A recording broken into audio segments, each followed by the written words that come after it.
Hello, fellow yappers. I'm Ruchi. And I'm Shalini, and we're your hosts of Binge, Yap, Repeat. We're two best friends who spend an embarrassing amount of time binge watching TV, and honestly, we just need to talk about it. If you're here, we're guessing you do too. Fair warning, this is a spoiler-friendly zone.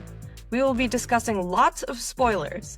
So, if you haven't watched the show yet, hit pause, go binge, and come back when you're ready to yap with us. And now, it's yap time.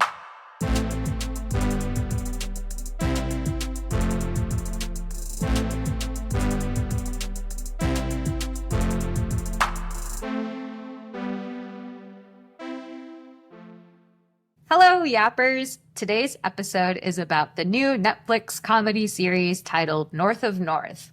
North of North is about Siaja, a young Inuk mother who dreams of reinventing herself in her tiny Arctic community of Ice Cove, a town where everybody knows your business. After a spontaneous and extremely public exit from her marriage to town golden boy Ting, Siaja finds herself navigating the unpredictable and often hilarious highs and lows that come with relationships, motherhood, a new job, and finding your way. Thank you, Google, for that amazing synopsis. Shout out to Google. Okay, oh my god. The number one thing that I need to talk about. Okay, should we do overall thoughts first, or should we talk about this thing first? Let's do overall thoughts. Okay. Shalini, overall thoughts? Overall, I did enjoy it. I do think some of the acting wasn't the best, and it kind of took me out in some parts. And then every time, like, that one character, there were a couple characters would come up, I was just like, oh, like, this person's acting is really bad. Mm. But I loved the story, and I loved learning about the Inuit culture, and there were so many things that I just was not aware of that I feel like so much more knowledgeable about now. And it was a really cool kind of landscape, and it was so beautiful. And I love stories that are centered around female relationships, and I feel like this show, you know, like Gilmore Girls, this show is really anchored on the female relationships. So yeah, I ended up really liking it, aside from a few minor criticisms. Actually, you know, in some ways it's very similar to Deli Boys in that it's kind of cool to see a different story being told, or like a different culture being told, and in many ways even more unique than Deli Boys, because I don't think I've never seen any Inuk story or Inuit story being told before. So I agree. I think it was a lot of fun to go down the rabbit hole and do research on like all the different things that they were talking about and learn more about the culture. But I agree. I don't think it was a very critical, or what is it, critically acclaimed show. Yeah, it was a comedy series. The cinematography is going to be fine, and like it's going to be a lighthearted watch because it's a Netflix comedy series. So yeah, I thought it was a fun watch. It was a good show to like kind of half pay attention to. But when I did pay attention, I liked what I saw. And listeners who have not seen Deli Boys is a comedy that Ruchi and I also watched, and it's centered around this Pakistani American family that runs a front, or they have a deli that's a front for this huge drug business. So it was a very atypical story about South Asians. Yeah, which we have in our editing backlog. we'll get it haven't released yet. We'll get it out at some point. It will see the light of day. Okay, so let's talk about this scene that I frantically pinged you about. Oh my god. So at the end, oh my gosh, I'm like cringing just thinking about it. At the end of episode 1, Siaja, she's at the end of her rope. She's done with Ting. She goes to this party in the hopes of getting just like super fucked up. She's really drunk, and she sees this guy in the corner. His name's Alistair, and she's alone on the balcony with Alistair, and she's really drunk. So she's like, you know what? I'm gonna stand up for myself, and I'm gonna take what I want. So she makes out with Alistair, and it is later revealed that Alistair is actually her long lost father.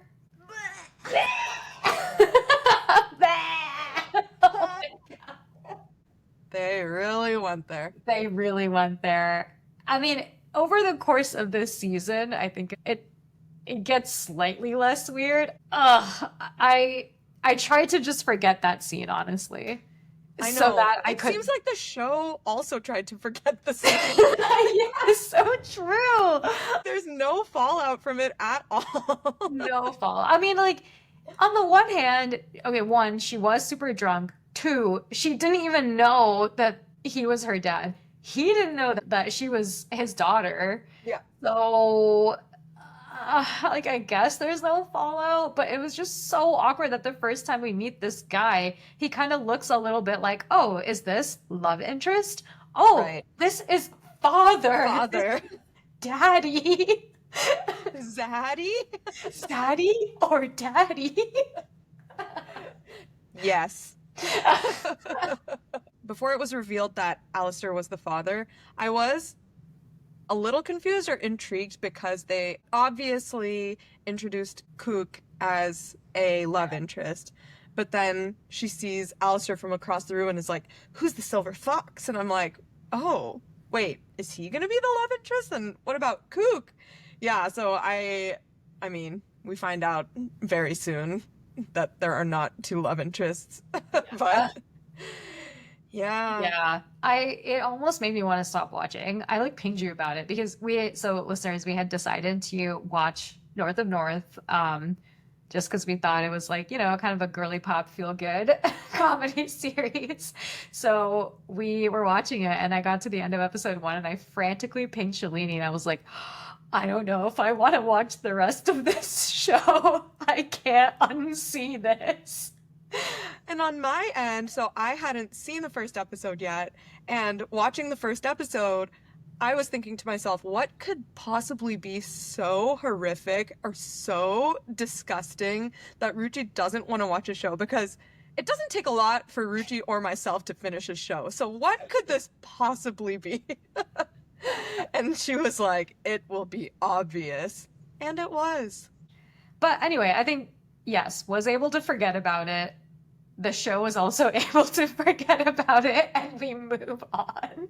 Everyone moved on. Everyone moved on. Okay, so moving on to some other fun facts. I don't know if you noticed, but there were a lot of women with tattoos like on their face. So I looked it up, and apparently, okay, and also just blanket rule, I apologize for my pronunciation. I will do my best. But from the Wikipedia, the tattoos of the Inuit people are called kakinit. So the singular version is kakinik, I think. And from the Wikipedia, the practice is done almost exclusively among women, with women exclusively tattooing other women with the tattoos for various purposes.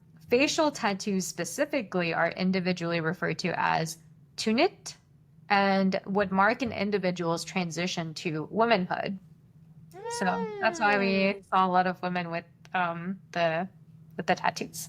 Very cool. I actually used to follow this influencer who was Inuit, and her whole brand was teaching the public about Inuit culture. And at one point during the pandemic, she got those tattoos on her face, and so that's the first time I saw them. So it was cool to see them again on this show and be like, oh yeah, I remember that. Yeah. Oh, and also when I was reading the Wikipedia article for these tattoos, featured on the Wikipedia page is Alethea Arnacook Baril, who's showing all these tattoos on her face, but she's also the creator of the show, North of North.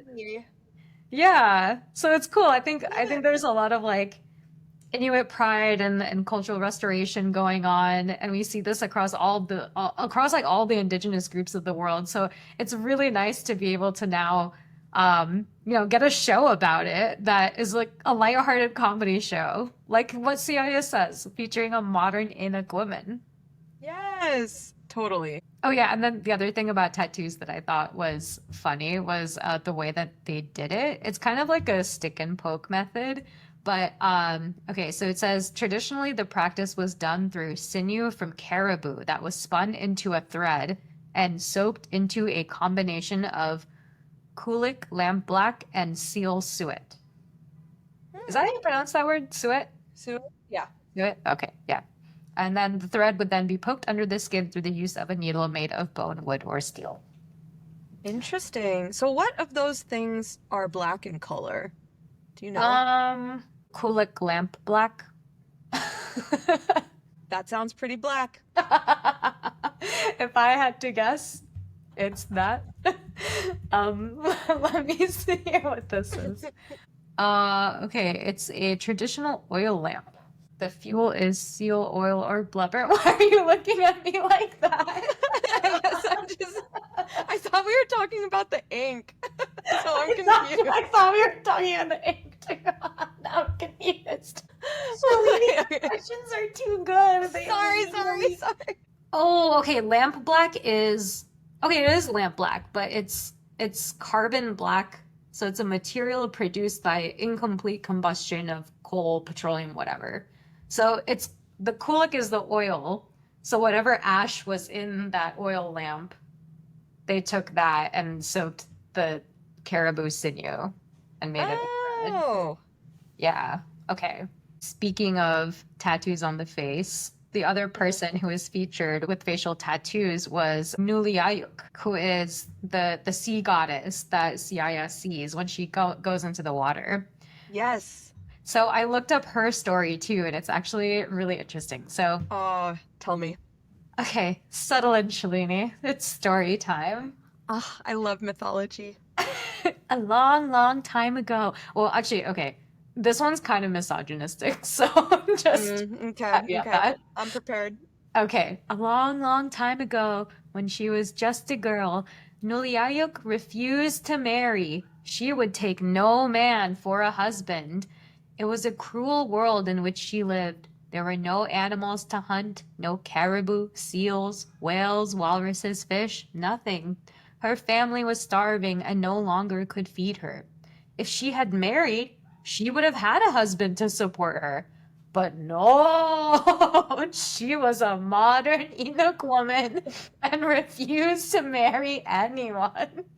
One day, Nuliayuk's parents loaded their boat with the few things they had and headed off to another hunting place, hoping for better luck. They left Nuliayuk behind. They could no longer support a woman who had refused to marry. Nuliayuk did not want to be left behind, obviously, so she swam out to the boat. Nuliayuk grabbed the gunwales and tried to climb aboard. Her father took his axe and chopped her fingers off to keep her from climbing in. Oh, they showed her fingers in the bathtub. Yeah, exactly. So, yeah, that's why in the bathtub, they kind of like zoomed in on her fingers being chopped off because that was confirmation that she was Nuliayuk. So her fingers apparently slipped into the sea and became the whales and walruses and all of the other sea creatures that exist today. Nuliayuk also has really, really long hair, which is also what we saw in this show. And the theory is that all of the animals get caught in her hair, but she doesn't have any fingers to brush them out.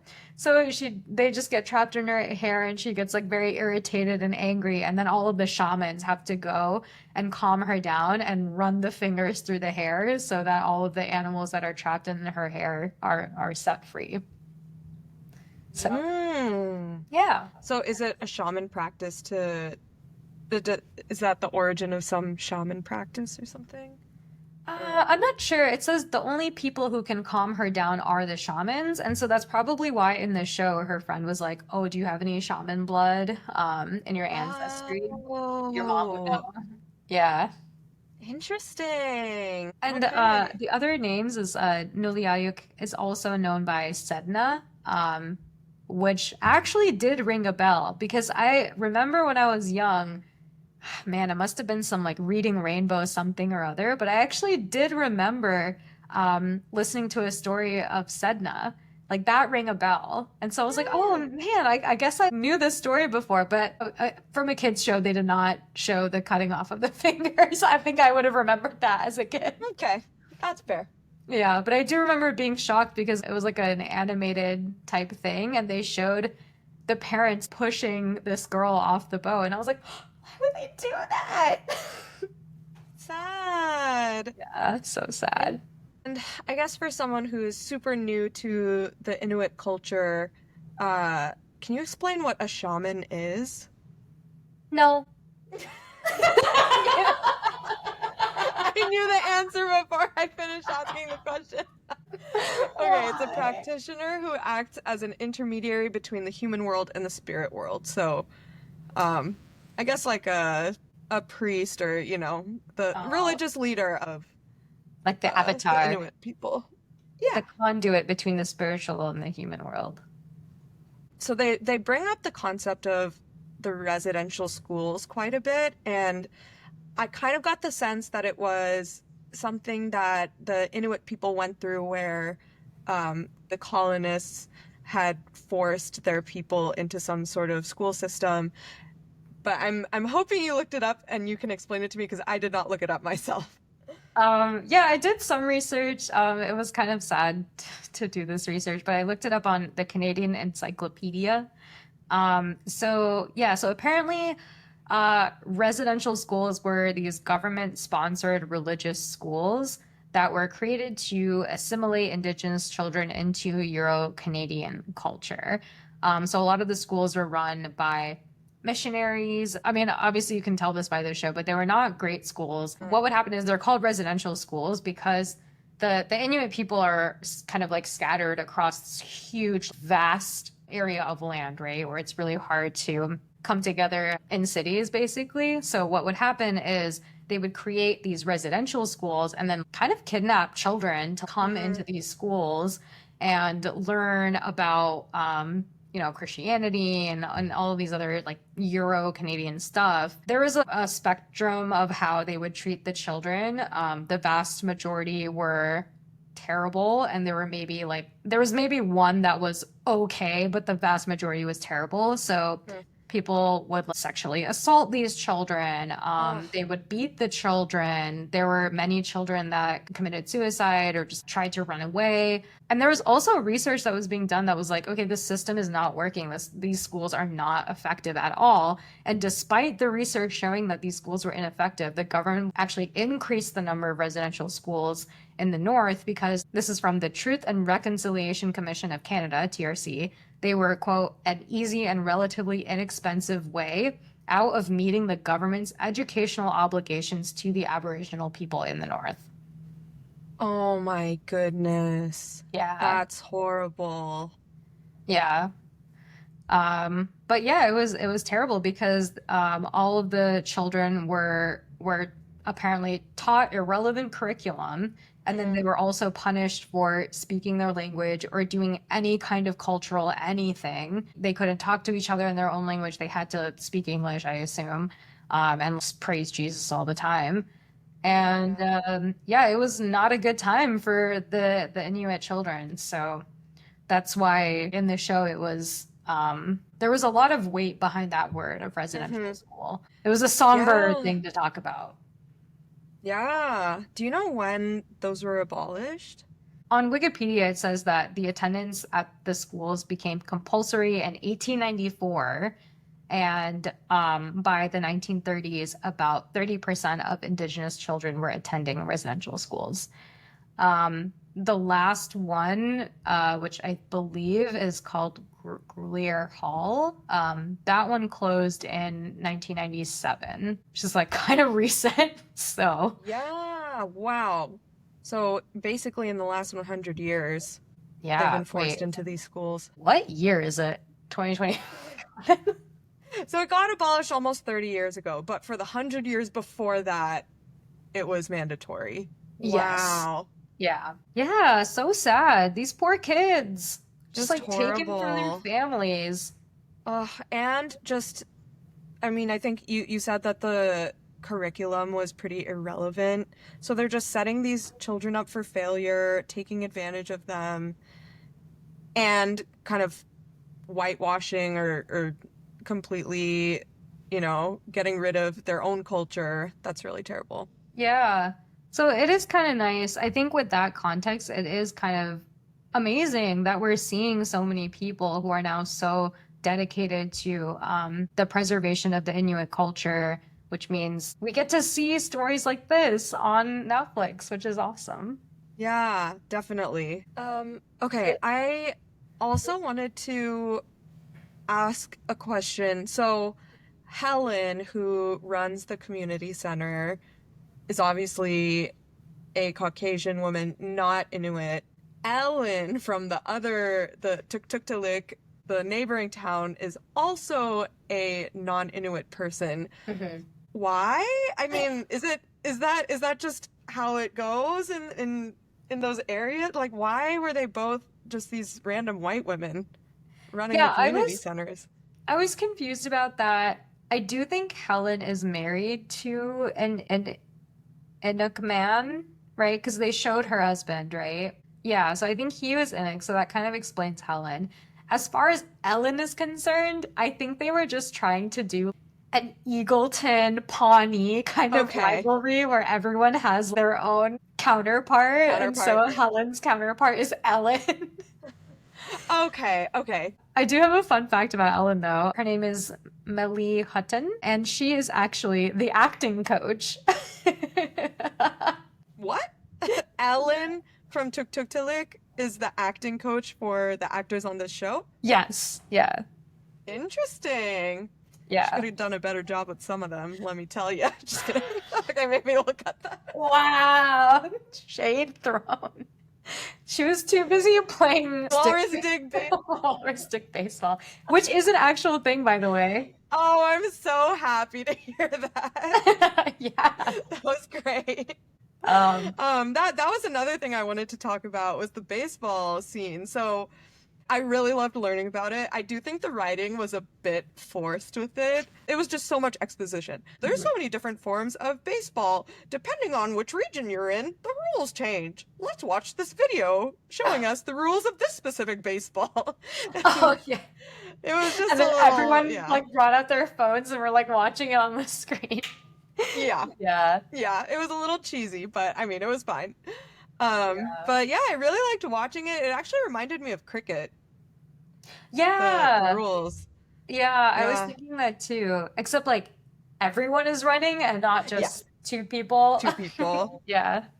Oh, and then also Helen, from our hometown of Ice Cove, Nunavut. Do you recognize her from anything? Have you seen anything with her? No. Oh, okay. I recognized her from two things. One, she was a character on 24.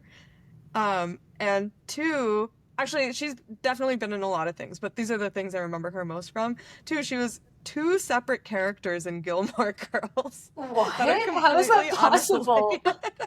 It's just like two side characters that just make an appearance in one episode each. I don't know. This show had some.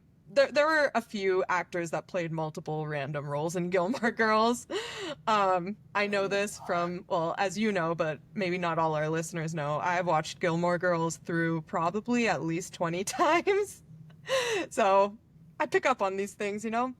But Wow. yeah, she is the female lead in A Film by Kirk, which is this iconic film production at the end of season 2. Actually, I think the music from that film is going viral on socials right now. It's Oh, what? I can't remember the exact dialogue, but it's something like, I love your daughter. I don't have much to offer, but this. And then That's the music. Yeah, that's A Film by Kirk. that's him? Oh, I always wondered where that was from. Yeah.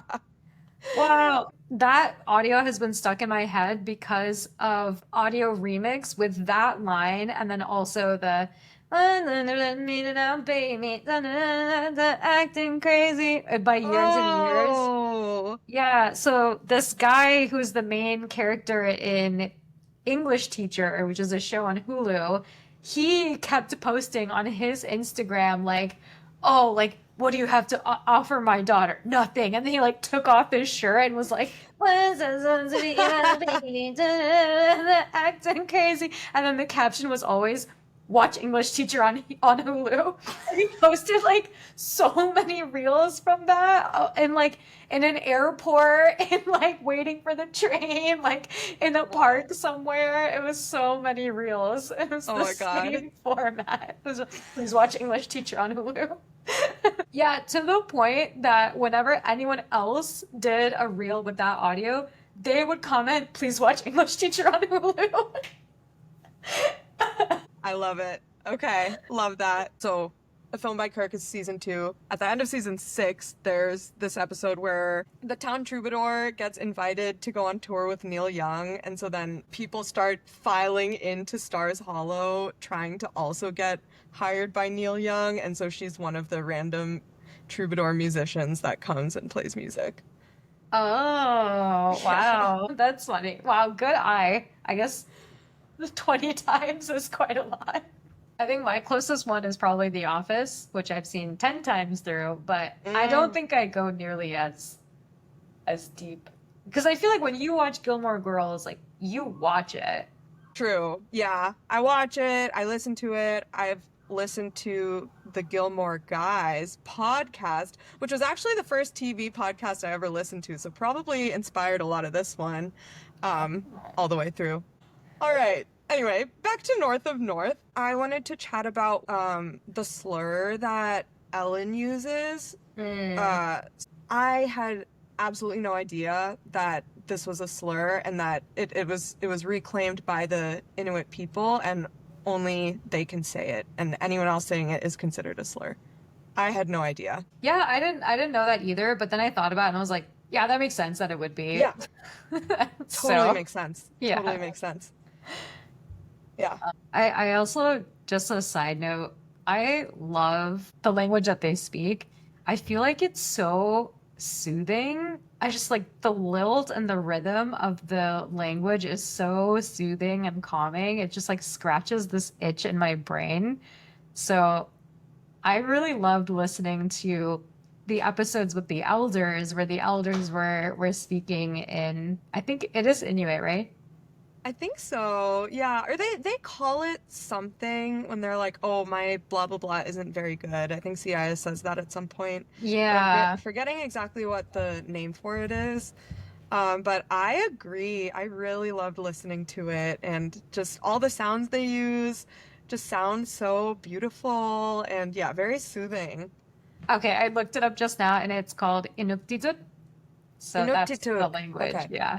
And also in addition to that, the writing, like the symbols, they look so cool. It kind of Oh, when do looks we like see the an writing?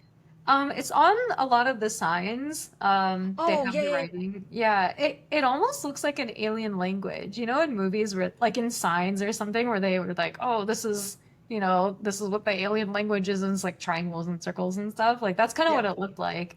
But Yeah. yeah, it's I don't know, it's everything just feels so nice.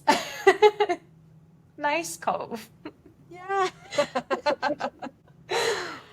Um, okay, speaking of the elders, that episode was so funny. When, Yeah. oh my God, when she's like, "Oh, finally I'm doing something good. I'm just so good at elders night. Let me throw a rager. Pound people with sugar."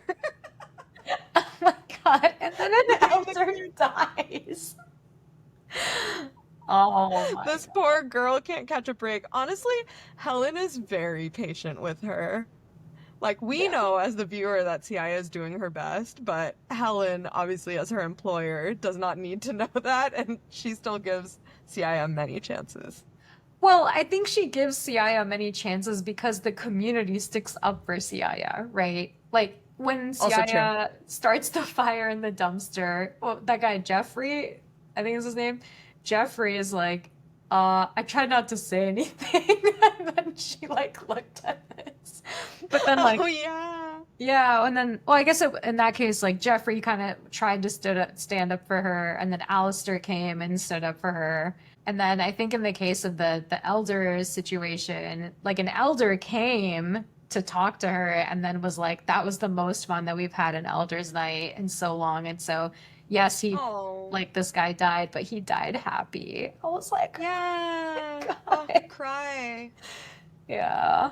So sweet. There was another episode I wanted to bring up. Oh, the dating episode when Oh. she opens her dating app and is looking that it reminded me when you said Jeffrey because his Oh, dating yeah. profile was him with the big fish. He was holding the big fish in front of himself and it was like big fish energy. Classic So gross. man with a fish photo on the Oh dating my apps. God. Classic. Classic, so classic. Yeah, I thought it was interesting how her friend, I think Colin was the one that was like, "What about Kook? You're not related to him, and you guys play chess together." And I was like, "Wow, yeah, being related to people must be a real issue in small towns like this." Yeah. Well, even at the beginning in episode one, when they were having the party, she was like, "If you like Tang so much, why don't you marry him?" And then that girl was like, "Gross. He's my cousin." That was funny. Yeah, and then even Colin was like, haha, so hard to remember who's related to who. That was great. Yeah, it reminds me of, I think a while ago, I saw this article about this dating app in, I think, Iceland, where you had to put in your family history so that it would only show you people that you're not related to because the population of Iceland is so small that Oh there's a my God. solid chance that you're at least a few generations connected. Oh my gosh, that's insane. Dear Lord. Honestly, they Yeah. needed that. Well, they need that in Minnesota. Yes. Our friend, well, okay, maybe not family, maybe it's not that small, but our friend Kristen lives in Minnesota where they had the most recent season of Love is Blind in Minnesota. And she was going through her dating app and found two of the guys so far who were on the Love is Blind recent season. So that's also small town vibes. It feels. I also saw this post from this guy being like, I'm from Minneapolis, and just so you know, it's really hard to cast a season of Love is Blind in Minneapolis because guess what?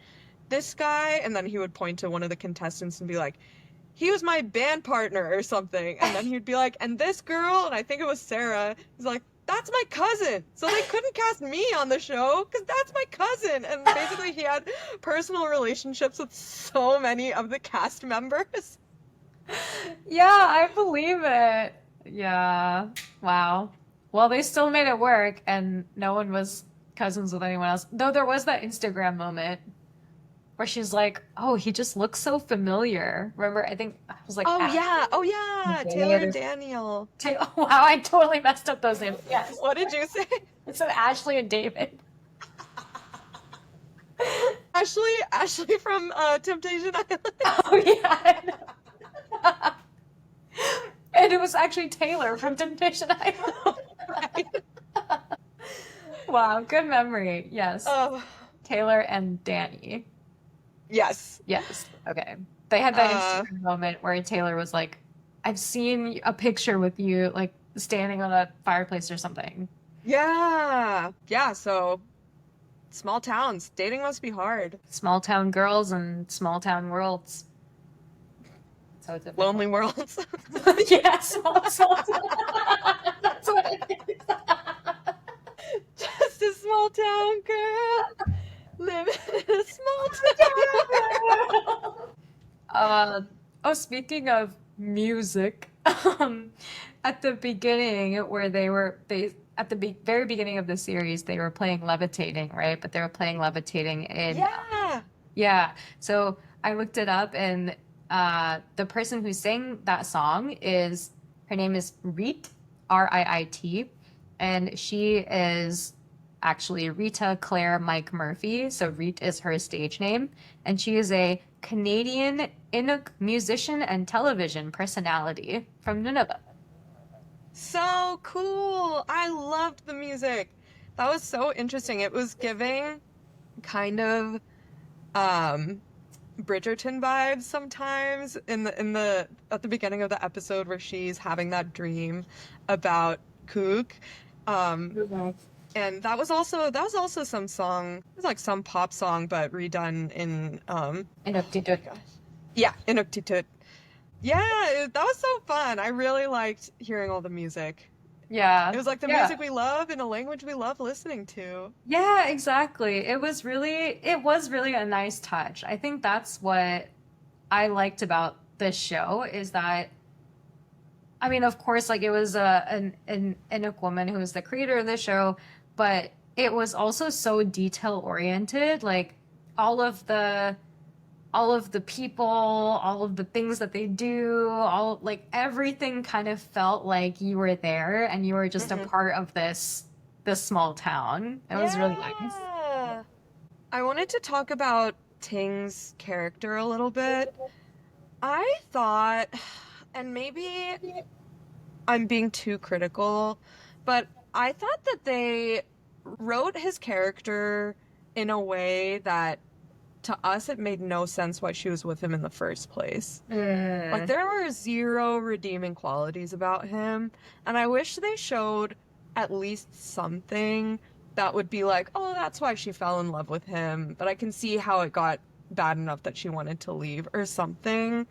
You Mm. know, like I guess an equivalent I'm thinking of, and maybe this is an unfair comparison, but in Maid, with Margaret Qualley, so the father of her child, she like still obviously needs to maintain a relationship with him because he has joint custody with her or something, and like he's still kind to her, and you can see that it's a really complicated relationship because she was with him but she decided to leave because like his addiction problems got out of hand, and but you can still kind of see the love there, and like you can see why she was with him and why she decided to leave, and that he's a really flawed character. Maybe it's too much to ask of a comedy series, but I just wanted to see like something that drew her to him in the first place. What did you think?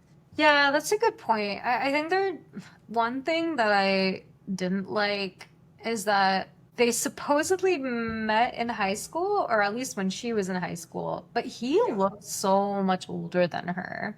So I That's was so like, true. oh, like maybe there's a story here.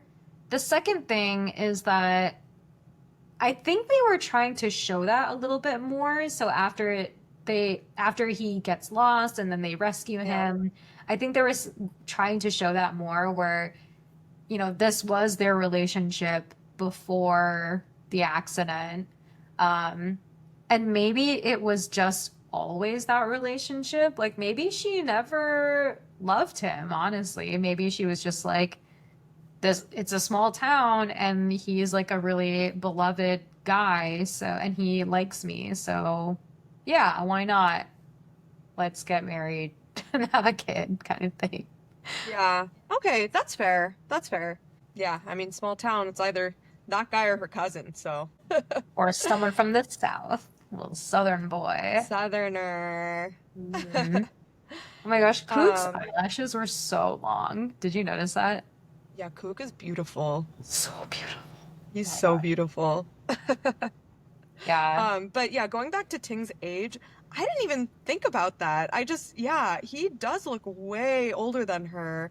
And I think they were supposed to be the same age because she says we met in high school and we went to prom together. So Oh, I okay, think okay. they were supposed to be the same age, but yeah, he definitely looks way older. Okay, then that's a good point. I think I was just thrown off by his looks. I was like, you've been seal hunting in the sun for too long. Yeah, Brony's retinol. Yeah, wear sunscreen. Everyone wears sunscreen. Aging starts at 25. Yes, it's true. Oh yeah, okay. Speaking of age 25, I found it funny that Siaja was like, I'm 26. Of course I have a child. Yeah, that was funny. I was like, And then you have Alana Wexler over here being like, I'm 29. What am I, a child bride? yeah, exactly. Okay, what I thought was funny was Nevi has a store where she had bought these teas and she was like in a very irritable mood and she's like, "Ugh, I don't want these like cinnamon chai teas or whatever. Right from now on, there are only three types of teas: lavender, sleepy time, and the one that makes you poop. Yeah, Okay, that okay. was So really funny. have you seen the tea that have you used the tea that makes you poop? Smooth Moves. Oh, is it? It's called what? It is called Smooth Moves. Amazing. Have you used it? Does it work? We definitely had it in the house growing up. I don't know if I ever used it, but I wonder what's in it. Now I'm curious. What is... Probably laxatives. Yeah. It has licorice, ginger, senna. Maybe senna? Mm. Yeah, that's what I see too. Does it work? I assume so. It says relieve occasional constipation, so maybe it's not an end-all be-all solution, but maybe in a pinch. Okay, maybe. I remember, I don't know if this was the tea, but I remember seeing something on Instagram or TikTok or something that was like, don't ever buy this tea because you will like poop out things that you ate 20 years ago or something like that. It was so like powerful, so potent. Whoa. Yeah. Also, LOL, I looked up tea that makes you poop on Google Images to see if I could like find one that I think was the one that I saw on Instagram, and I found this celestial seasonings tea. It's called Morning Thunder.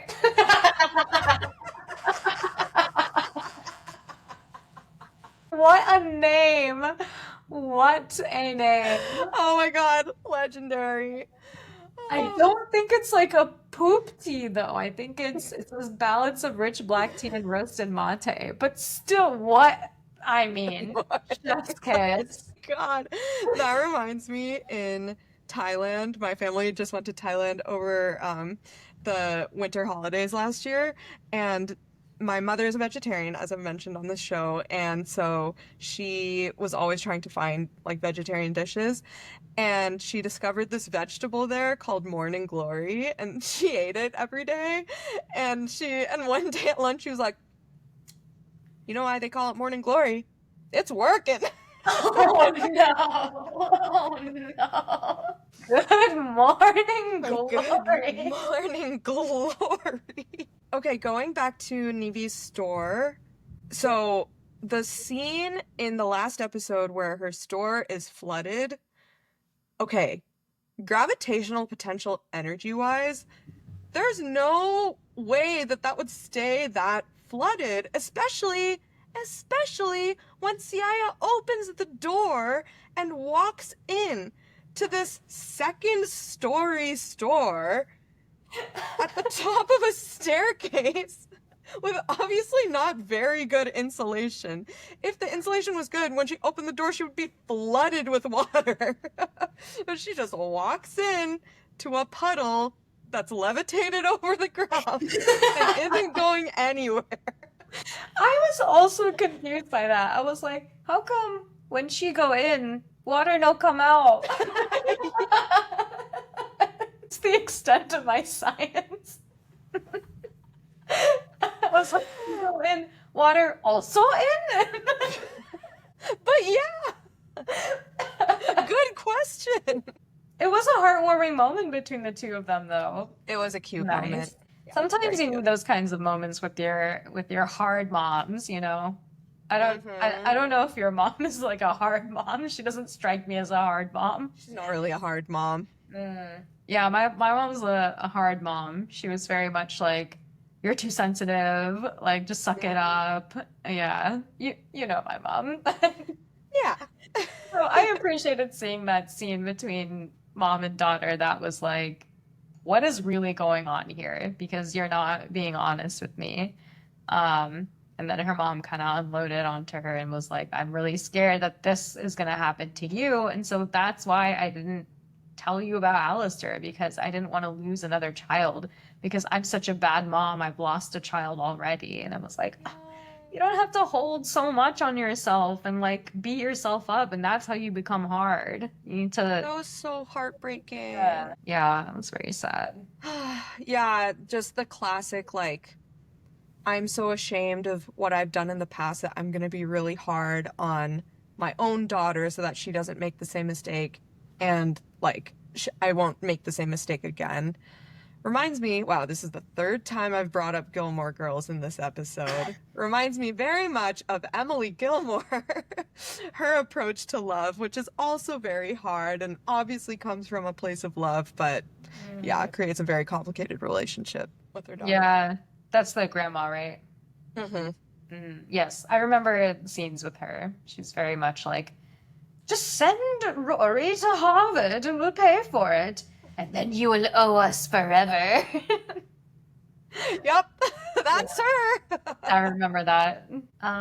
Oh, I think I just wrote down LMAO at the airport Tinder scene. Oh, yeah. That was That was actually great. such a good idea. So good. I'm actually very surprised that that town has an airport. Well, we gotta get there somehow. It's probably like, like seaplanes coming in. Oh, yeah, yeah, yeah. Okay. That's true. That must be the only way to get there. Yeah, yeah. Just like some Okay. Okay. planes. So I should be more impressed if there's a road that gets there. I don't know. Okay. The blind leading the blind. Maybe there's gotta be roads that get there. You gotta take your ski-doo somewhere. True, true. I also loved how many times they said the word skidoo. Oh yeah. Okay, the last thing I want to talk about before we go to ratings is Kook's girlfriend that comes in like the second or third to last episode. Um, I was very frustrated for Siaja, and I wanted her to have a happy ending, but I guess they're setting up for season 2. Yeah. B, I don't know if you clocked this, but it really rubbed me the wrong way when in the season finale she comes over to Kook and Siaja, who are like having a moment, and she tells Siaja that she's staying there and she's really excited to reorganize the community. And I was like, sorry, what are you planning to do? This entire show has been about being independent from anyone trying to change them. Siaja's whole speech was about how don't change us, let us change you. You have so much to learn from us. And then this bitch comes in and says, I'm excited to reorganize the community. Come on. What do you expect though from someone who's like, I'm an ambassador, a brand ambassador? I'm like, bitch, come on. She really wants people to think she's actually an ambassador for a country. What the fuck? Yeah, also, in what world would she actually want to stay in Ice Cove? Yeah, I was thinking that too. It just feels like personality wise, they are not good fits for each other. And then it seemed from what he described, a pretty clean break. So, like, what is making her come back from this, Yeah. like glitzy, glamorous world of traveling to all of these different places as a brand ambassador and making her Yeah. come to Ice Cove? Totally. And super disappointing about Kook that he's not ending it with her, even though he obviously doesn't seem happy. Like, bro, take some action in your own life. Yeah. I was gonna say that I was like, oh, okay, maybe he took her back because he knew that Siaja was going on a date with that French guy. So he was like, okay, I guess it's like not happening. But then when Siaja comes and kisses him, then he should be like, it's on. Like, let's go. But also, I guess just counter to that, I don't think her dating someone else is a good reason for him to stay with his girlfriend. Like, if he's into her, he should not get back with his girlfriend. That's true. That's true. Maybe we'll get now in season 2 a Kook growth arc where we get to know more about him as he's like the prince of something. Prince of the Oh. Yeah. Oh, so I think they described it in an earlier episode where they were like, "Oh, Kook, like your parents are so and so. Oh, they like made like big donations, or they're like community leaders and like very well known in the Inuit community. So people call them the prince of something. I forget. But Oh, okay. Okay, I forgot about that. yeah, so I don't know, maybe we'll get to hear more about that, how that shaped his life, And maybe Cook will go through a growth arc in season 2 where he'll be like, my girlfriend is actually a terrible human being. So, Hope so. Hope so. We shall see. Yeah. But I think to that point, I agree. I feel like we could have ended with Siaja and Cook having a kiss, and then we could have ended the season with his girlfriend coming back. So true. That would have been that's like season 1 finale of Grey's Anatomy. Oh, yes. Yes, you're so right. Where Addison comes back and she's like, Yes. I'm his wife. Yeah. Yes. Well, I think that's all I had. Okay. We've already talked for an hour. Yeah, wow. I feel like at 30 minutes in, I was like, what else is there to talk about? And here we are. Well, we did pause a lot to research and stuff, so. True. Yeah. What would you rate this season? I would rate it, you know what? I'm going to give it an 8 out of 10. I would say if it wasn't so rich in culture, if it was a show with the same acting quality, the same story writing quality set anywhere else, I would probably give it a 6. But I learned so much about the culture and loved learning about it so much that I'm bumping it up 2 points. Wow. 8 out of 10. Okay, I was gonna say a 6. Now I feel bad. Don't feel bad. Okay, actually, you know what? I think I will give it an 8 because, spoiler alert, I gave Deli Boys an 8 because I was really excited about that. And I feel like I think it was like equivalent style of shows, but I feel like I learned a lot more with this one. So, yeah, I'll give it an 8. All right. North of North, you get an 8. North of North. Shalini went North of North on her rating. 6. Ruchi started out south. Call me kooky. Oh my god. God, we just got everything. We need to end now. Thanks for yapping with us. If you loved this episode, have some hot takes we missed, or if you've got a show you're dying for us to binge next, follow us on socials. We're at Binge Yap Repeat. Until next time, happy binging!